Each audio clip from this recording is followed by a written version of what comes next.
Mr. Cody Byrns. How are you, Cody? I am doing good, Nick. I am so happy to be with you. We're happy to have you. You know, we try to really strive to find some inspiring guests for our show, and I think we've got a great one today. So we'll just get right into it. Cody, can you tell us who you are, why you're here, what your purpose is, and just let us have it. Just fire away. Sounds good.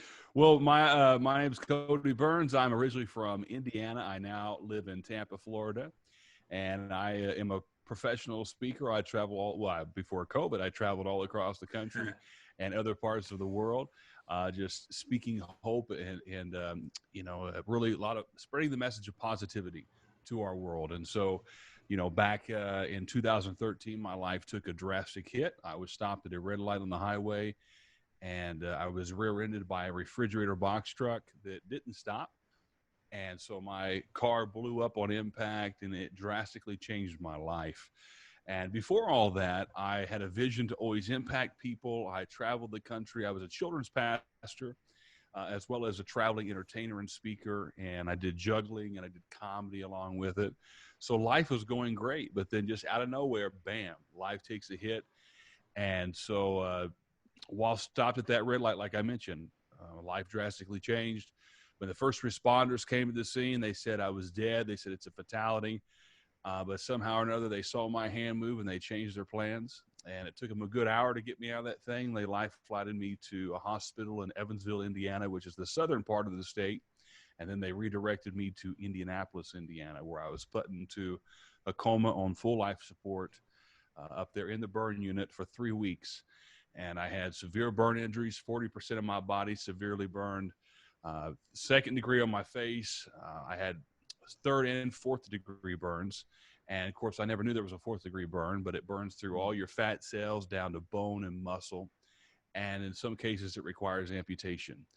And so along with that, I had broken vertebrae, I had torn ligaments. I mean, you name it. So I was in the burn unit for a total of 2.5 months. And then I had to go to rehabilitation center. I had to relearn to walk and use my hands again, basically starting over. And it was a good 2 years of nonstop occupational and physical therapy. And so I had to learn to pivot during that time. So I've since done so, and I use that story to impact people all over the world. Wow. So I guess there's probably a lot of questions you get once you tell that story, right? Like, oh, man. Yeah, you kind of described the physical part of it. What about the mental part of it? I'd have to imagine there were times where you're happy to be alive, and then there's times where, just wondering if it's worth pushing on, I would imagine. Oh, absolutely. I mean, heck yeah, because whenever I came to off of life support, my whole family was there. And, I remember my mom's voice specifically, and she said, Cody, this is what happened to you, but no matter what, don't lose sight of your vision. Because as I had mentioned before all that, I was wanting to give hope to people, traveling and doing all these things. And it stuck with me. But obviously in those moments, you're just like, well, heck, I didn't see this coming. And then you wonder, why me? Why did this happen? And it's emotionally draining on you in so many ways. And I was 23 at the time. I'm now 30. And that was the biggest hurdle to get over, in my opinion, because I had the physical scars, and seeing those was extremely devastating because they're now a part of who I am. But it was those emotional scars that were hardest to overcome. And a lot of that it just came about from a good support, or I got through it through having a good support system and just learning to embrace it no matter what. I have to realize I cannot change what happened to me. The only thing I can change is what I do today. So the lessons you learned through that, how do you motivate and bring that to an audience, and specifically like entrepreneurs? How do you bring that message to them? Where do you draw the parallels? Absolutely. Yeah. Well, and I have a speaking business, and that's all I do. And so I've really got to spend a lot of time with business professionals and getting my own business started up. And I think, especially in nowadays, especially with the COVID, everything going on, it's like out of nowhere, life takes a hit, just as I did while sitting at that red light. And so it's learning to adapt and move forward with the flow. And it's very challenging. And obviously, you're going to have have to adapt to things that maybe you hadn't been used to before. And so like with my scars, I had to adapt no matter what. And it's a matter of just finding the lessons through the challenges and learning to, like I said, pivot. And so I always tell people, embrace challenges, provide perspective. What can I learn through this experience? And then implement the changes that you need to implement, and then celebrate and serve. Recognize that you're not alone in this, and you have to find the different ways that you can stand out in the midst of such challenges. What challenges since then have you found? In regards to business? Yes. Oh my goodness. Well, I mean, so for years I spoke in churches. I did all these things. And so it was trying to now shift and speak to a corporate audience and take the message in a whole new way. And so because of COVID and everything that's happening, everything is turning virtual. And so it's learning just to, no matter what, stick to the vision and recognize that ultimately I'm still going to be able to serve. It's just going to be in a different way that I hadn't imagined. And so I encourage everybody that if you're a business owner, what have you, find the different things and try to find different ways that you can serve in these challenging times. And so, yeah, I don't know if that answers it fully, but. Sure. So who did you lean on during that process? And is it the same in your business today? Do you have the same voices that you reach out to, same mentors and stuff like that? Yeah, partially, but a lot of it has been a ripple effect of the connections. I think connections are huge, and finding those individuals that are already doing what you're doing and finding others that are pros in the field. So with speaking, for instance, I connected up with one of my buddies, Sean Stevenson, which last year he passed away. But he was one of my dear friends and mentors. But through him, he connected me to a lot of different entrepreneurs and business owners. And so it's actually developed, and it's served for my better, because if I hadn't gone through, and I think of it this way too, if I hadn't gone through this experience that I went through in 2013, being severely burned, I would not have the opportunities that I have today. And I think it's the same way in business. You're going to realize that, there's going to be people, if you search wisely, you can find different ones that you can connect with, grab a hold of those individuals, and guaranteed you're going to look back 5 years from now in some way, shape, or form. If you play your cards right, you're going to be thankful that this experience happened, because it's going to better equip you to serve in a greater capacity that you never would have. Was there points where you almost went down a different path on the road to recovery?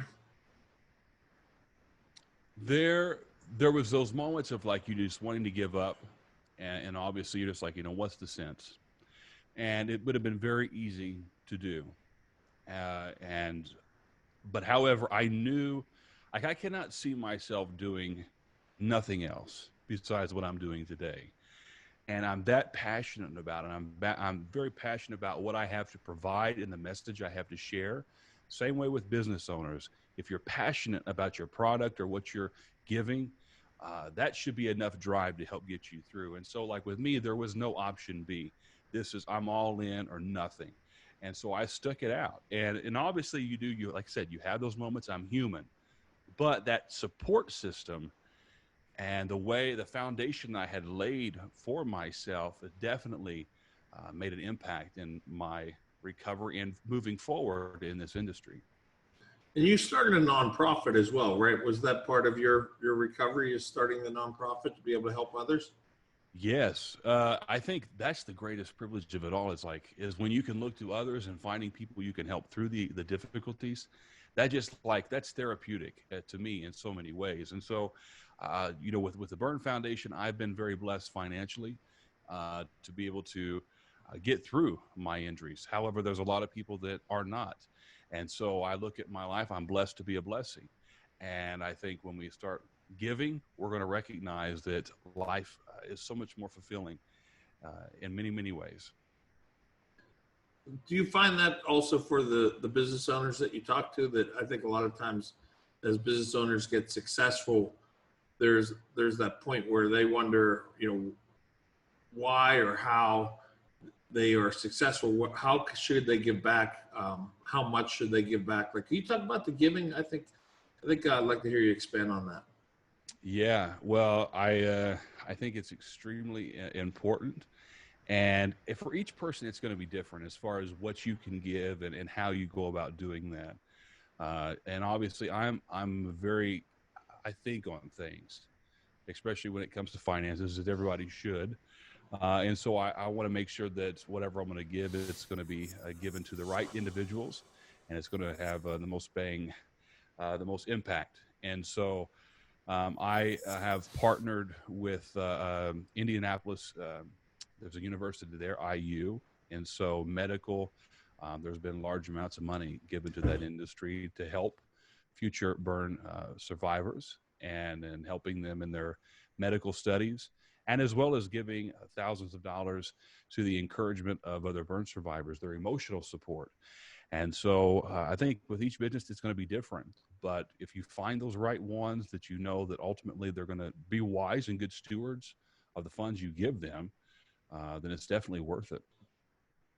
I think a lot of times when people get stuck or they find themselves stuck financially, they don't realize that giving can be one of those situations where if you give from the right places, it can definitely open doors that you didn't expect it to open. And I think that's kind of my point is, a lot of times people talk about everything that they do. They're just trying to sell or they're trying to make more money or just gravitate towards that lifestyle. But at the end of the day, I think the most rewarding part for me definitely has been the giving. And I think that when you can find yourself in giving from the right spot in your heart, I think that's where you see the most impact. Absolutely. And I think too is like, in the speaking industry, reaching out to event planners, that is our client. That's the client that I look for.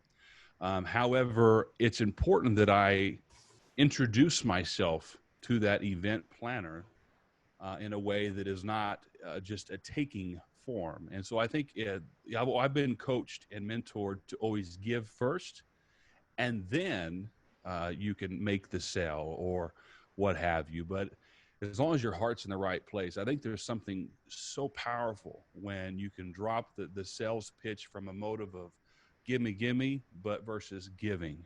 And I'm in it for you and to better serve your people. And so I think that just speaks volumes, and ultimately it will establish a long-term relationship that will pay off tenfold in the long run if you go about it in such a way.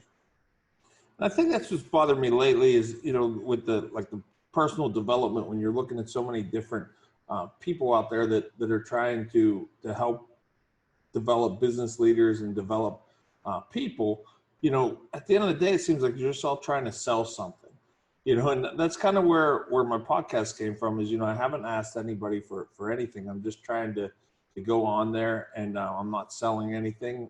I'm trying to just have a good, clean message. It's one of my ways of giving back because, right, it's not all about giving money. It's also giving your time and giving your knowledge. And, I feel like I've built a very successful business, and now I'm trying to give back and help other entrepreneurs on their journey.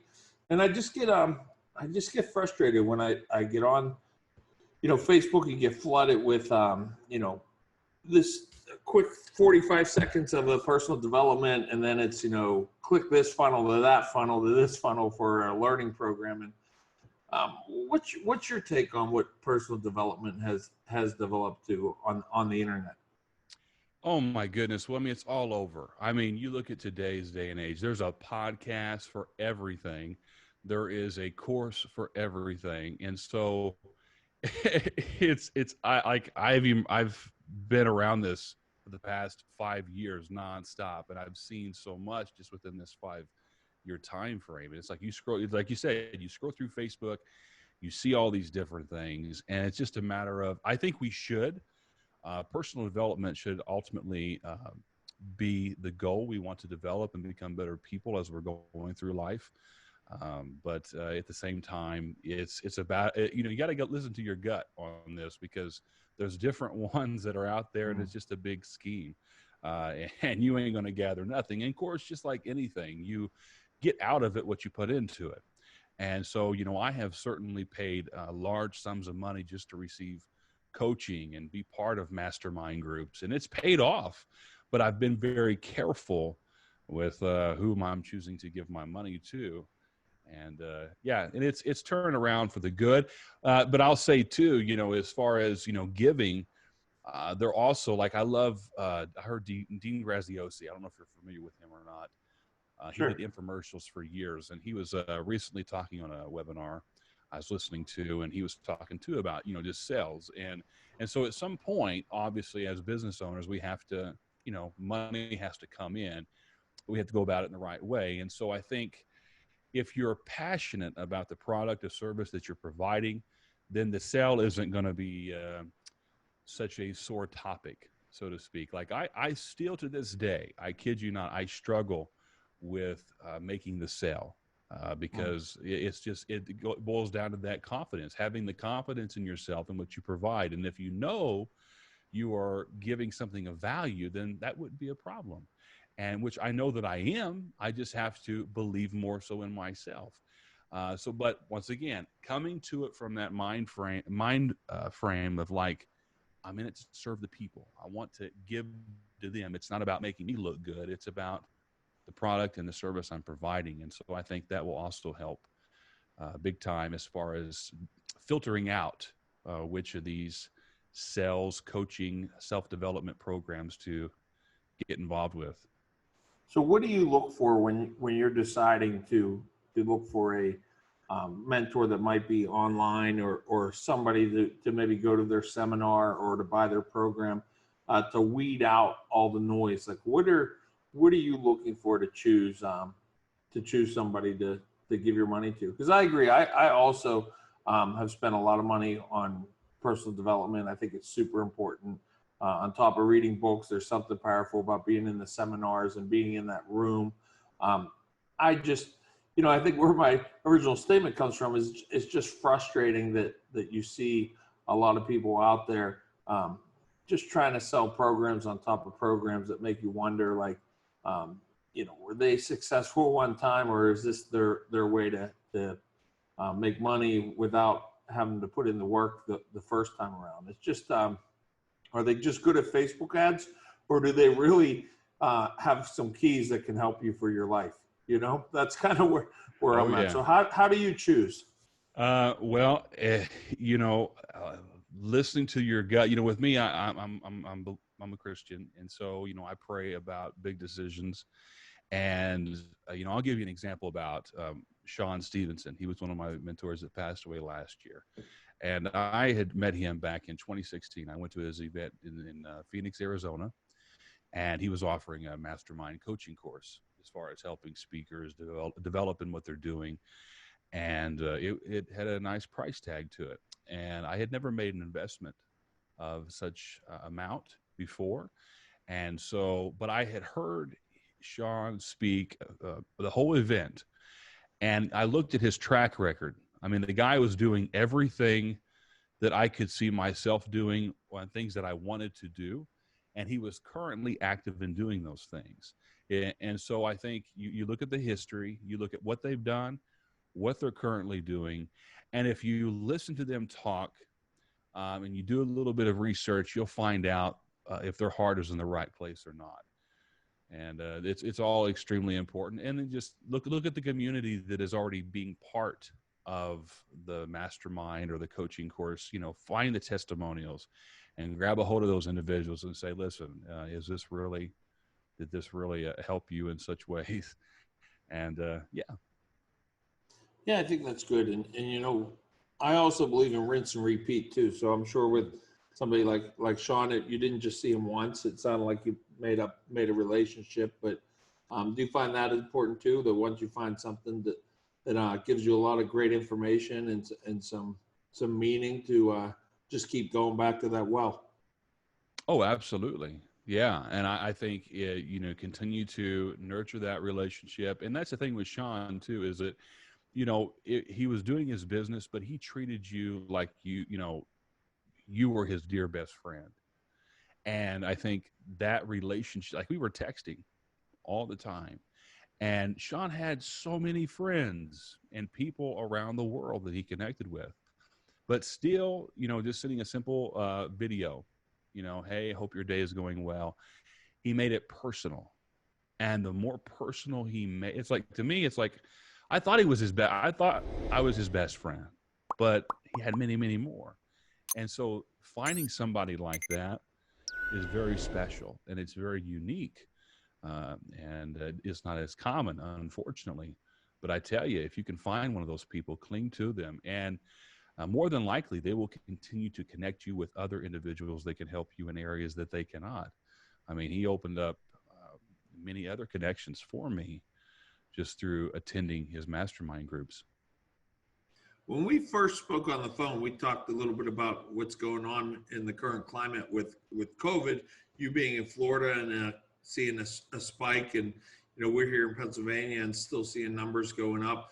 What have you seen switch in your business and your speaking business, and what message do you have for entrepreneurs moving forward? Yeah, well, it's interesting because before all of this even happened, the big message that I was promoting is keeping the vision in the midst of challenges. Mm. And, going back to our why are we in the business to begin with? Why are we doing what we're doing? And like I said, challenges are always going to come, and it's learning to navigate around it. If your why is strong enough, then ultimately in the long run, you're going to get through it. You're going to get through it. And it's, like I said, with me speaking, I'm doing things virtual. I'm finding other ways to do it. Now, if you're a local restaurant, such as a pizza place, which I certainly cannot wait to visit, anytime, then it's kind of a different method. You have to and I'm sure you've certainly figured those things out as far as how to adapt and, with the social distancing thing. But, challenges will come, but, it comes with the territory. Entrepreneurship, it's just part of it. If it was easy, everybody would be doing it. But ultimately, I think it's all going to pan out for the good. So keep the vision in the midst of challenges, and look at why you're doing it, and recognize that if this is what you want to do, if this is your passion, if your heart's in the right place, if your product or service is going to help people or be unique, stand out in the crowd, then I would go all in 100%. One of my favorite things to talk about, and you mentioned, and we're going to dig into it now, is your why. I think when somebody starts a business, that why has to be strong enough that when you get battered with all the things that come with opening a business and all the hardships, that why has to be big enough to push forward. So, you just subtly said your why, but can you take us through that? Your why isn't just because I want to make some money. Your why has to be a deep meaning. And can you share, if you would, your why and also how somebody can find their why? Yeah. It's interesting that you asked that, because I think it's so important. And the thing is, I think it's connected to your purpose. I believe my purpose here on earth is to share a message of hope with people. And so I'm doing just that. And obviously each purpose is unique, and everybody's calling is different. But there was a course that actually Sean had done this one time, and he set me down, and you start asking yourself, why do you want to do this? And often we as humans will always just answer with the first thing that comes to our mind, and we don't go deep enough. Right. So why am I a speaker? Well, okay, I want to help people. Okay, well, why do I want to help people? Because it's what I believe God has called me to do. So why do you want to listen to God? Well, because I believe He loves me. And so it's tracing it back. And then at the core of it all, it's like love. At the root of it all, we want love. Every human being wants a love. And yet we want to feel this need to be accepted in some way, shape, or form. But we also want to give back. We want to love others. And so it's getting to the root of it. And often a lot of people don't want to search themselves that deep. But when you get to the core and find out why I'm truly doing what I'm doing, it will be powerful. It will be powerful. And I think for me, it just kept doing the same thing you kind of just mentioned there, just asking why. When you answer it, well, why? And well, why? Till you really get down to the root of it, and that's the part on days that are just really tough. And whether it's a brick and mortar business or a business where you're service-based business or speaking business or anything, like especially when things came up for a lot of people in business before COVID, but then COVID comes up and it's a roller coaster. One day you think you're fine, government tries to bail you out, so then you think you're okay, and then that starts to dwindle down. So you start to wonder, the sales aren't there now. But why push on? That's where you have to really know deep down. I always talk about self-awareness, and I think the more that you know yourself, what makes your buttons push is really how you can find that strength to move on. And that's part of it is that why of how important. I think if I could tell a young entrepreneur, one thing, it would be, figure out why you want to do what you want to do. But like you're saying, it sounds very simple, but dig deep down into really why you want to do it, because when you really know why you're going to do it, then you'll push on when it's really tough. Because we've been very successful in the pizza business, as you know, but there's been days where I think a normal person would have quit. And I think just reaching back to the why I'm doing what I'm doing is what makes me just say, all right, time to get out of bed, let's go. Time to make the pizzas or time to make the donuts, as they used to say, I guess, right? Yeah. So it does. Yeah, I mean, that's good stuff. I think take us through like what you felt is, I would think, not being able to go speak at places had to been very tough. Like, what are you doing? How did you pivot, that you like to say, or how did you adapt to the situation, and how do you see your next 6 months in your business? Yeah. Well, and I look to other ways, and obviously a lot of speakers in this industry. I also have a lot of friends in the entertainment world, and so the entertainment world is a little bit more challenging in ways as far as circus performers, different things. But in the speaking realm, you look, obviously podcasts have grown over the past few years to where they're extremely popular. And so continuing to do those and motivate people all the more. And I find it as a way of just giving of my time and my story and message.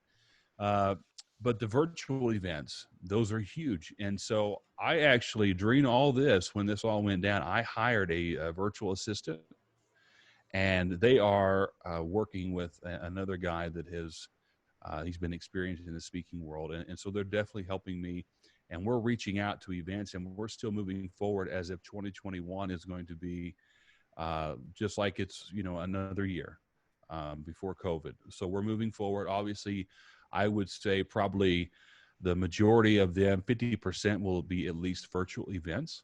And obviously those events are, they may not be bringing in the income that I would if I was there live and in person, but I could do more virtual events easier with, no flying and travel cost. And so it's got its benefits. It's got its its downfalls, because I certainly miss the engagement with the audience, but you do what you can do. And ultimately the service is being provided and the business is still rolling. It's just different. I heard you mention it a couple of times. I think I'm going to regret not asking. So tell us about the circus performing. Oh my gosh. As a little boy, I fell in love with that stuff. I mean, my parents took me to the circus when I was really young, and I remember seeing the clowns and the jugglers, and I actually got my start being in front of people as a clown. And I was 6 years old when I started doing that stuff. I got on a stage in our local town. There's a few hundred people out there, and I did a little clown skit. And so it started young with me being on stages, and then I taught myself how to juggle. And so as years go by, I actually, I knew I was called into ministry and giving people hope and, speaking. but there was that part of me that was like, oh, it'd be so much fun to join the circus. And so I had some friends that we had connected on social media that had joined the show, and it's like they'd seen my talents. And I even went to a camp in Roanoke, Virginia, that taught clown stuff. They taught unicycle and, you know, all these different, I mean, just like you would imagine. And so I went there, and they had some scouts. And so they would have hired me, no joke. I had great references, great connections, but I knew deep down that wasn't what I was truly wanting. And I knew that, you know, I knew my why. And so I strayed away from that. But at the same time of being a children's pastor, I got little spot dates. It's what they would call them. And so I never toured with the show, but my juggling act is what I became more known for. And so on occasion, I would get hired to go do a show for a weekend and fly back home. And so it was just extra cash to earn. And but I had a blast, and I met so many incredible people doing that. Some of the best pizza spinners are very good jugglers. Heck yeah, man. Heck yeah. We got to do us a commercial. I'll make you look good. I'm down. you can pay me with a pizza. That's awesome. So what's the craziest thing you ever juggled? I got to ask. Oh my gosh. I've done so many goofy things through the years. I mean, of course, I've juggled fire, knives, bowling balls. I've got these things called traps on a stick. They're like little miniature bear traps, if you will, and you just juggle them. I actually, awesome. I used to do this. I used to do this bit where I actually brought a kid up from the audience, and I put him in my arm. And I juggle two balls in this, you know, my one hand. I throw them up, and I toss him in the other arm. So I guess you can say a child in a roundabout way. Very awesome. Cody, I really appreciate you being on today. Where can people find you if they want to get more of you?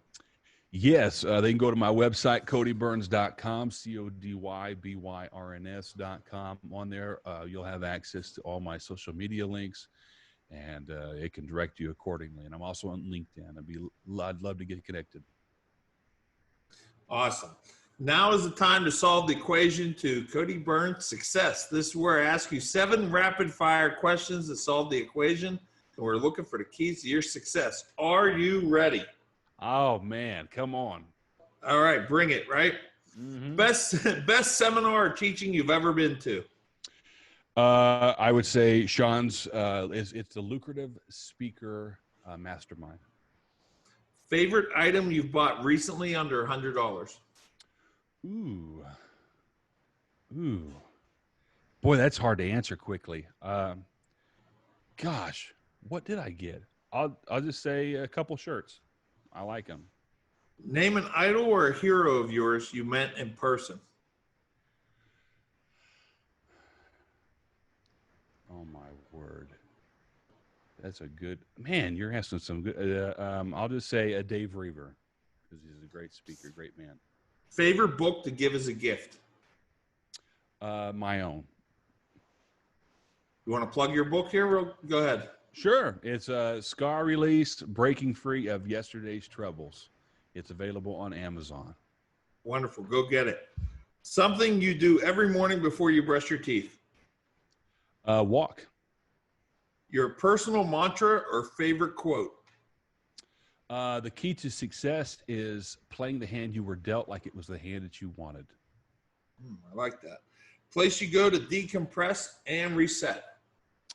The beach. Probably lots of good ones down there, right? Oh, you know it. Awesome.